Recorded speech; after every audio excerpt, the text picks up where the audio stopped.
আমি এটা বিশ্বাস করতে চাই যে নির্বাচন ডিসেম্বর মাসেই হবে। এই ইউনূস সাহেবের সরকার একটা বিপ্লবের সরকার, গণঅভ্যুত্থানের সরকার। এটা জনগণের ভোট দ্বারা নির্বাচিত সরকার না, তবে জনগণের সরকার। এবং আমরা সবাই এই সরকার যাতে ফেইল না করে এবং এই সরকারের পাশে দাঁড়ানোর অঙ্গীকার আমাদের প্রথম দিন থেকেই।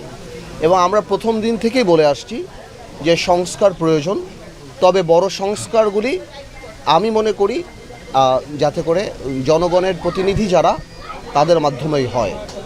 তো আমরা সেভাবেই ইউনূস সাহেবকে সাহায্য করে যাচ্ছি এবং বা তার পাশে আছি। এবং ইউনূস সাহেব বারবারই বলছেন, আমরা শুনছি যে ডিসেম্বরে হবে কিংবা ডিসেম্বর থেকে জুনের মধ্যে হবেন, যদি বড় বড় রাজনৈতিক দলদের সাথে একমত হয়। তো আমি এটা বিশ্বাস করতে চাই যে নির্বাচন ডিসেম্বর মাসেই হবে এবং প্রয়োজনীয় সংস্কারগুলি হবেন। যেগুলি হবে না সেগুলি ভবিষ্যৎ যে জনগণের সরকার যে হবে ইনশাল্লাহ তারাই করবে।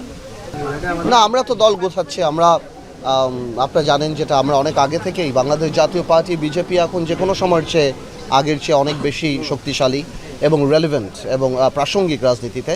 তো আমরা করছি এখন ঈদের পর থেকে এখন আবার আমাদের কাজ আরম্ভ হবে। ঢাকাতে আসনগুলি বা অন্যান্য যে আসন, আমরা হয়তো জুন মাস থেকে আসন ভিত্তিক আলাপ আলোচনায় যাব বা ক্যান্ডিডেট নিয়ে আমরা বেশি কনসেন্ট্রেট করবো।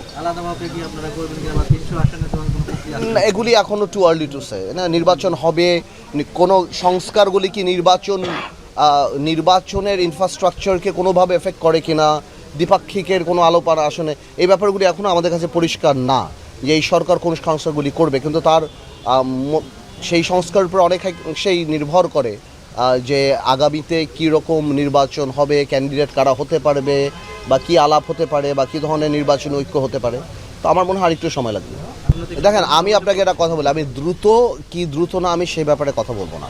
আমি বলবো এতটুক যে সংস্কার যেগুলি করার সেগুলি করা উচিত এবং যেগুলি বড় সংস্কার এগুলি ন্যাশনাল কনসেনসাস নিয়ে জাতিগতভাবে ঐক্যমতের ভিত্তিতে একটা চার্টার করে দরকার পড়লে বলে দিয়ে যে আমরা সবাই এই সংস্কারগুলি জনগণের প্রতিনিধি যে সরকার হবে তারা করবে। Because at the end of the day আমাদের কমিটমেন্ট তো মানুষের উপর, আমাদের কমিটমেন্ট ভোটারদের উপর, জনগণের উপর। তো আমরা যদি সেটা না রাখি, সেই কমিটমেন্ট না রাখি, তাহলে জনগণের কাছে আমাদের জবাবদিহিতা করতে হবে।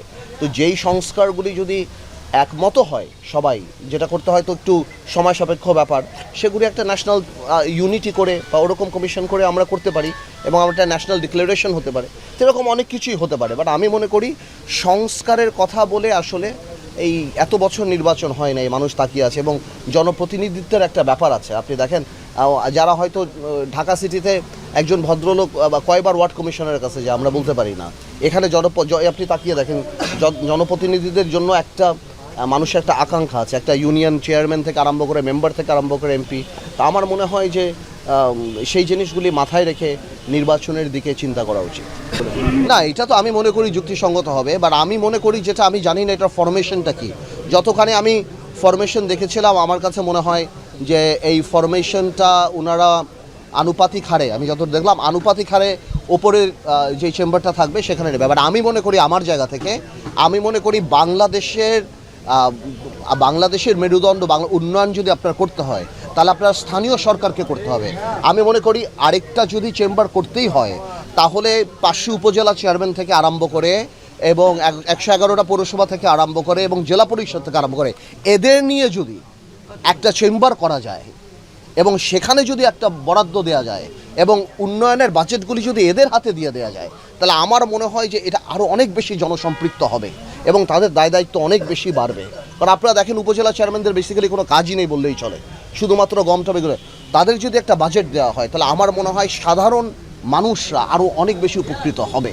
সেটা আমার ধারণা এবং আমাদের প্রস্তাব। বাট আমরা এখনও বলতে পারি না ওনাদের আসলে সংস্কারের মেইন প্রস্তাবটা কী হবে। ঠিক আছে।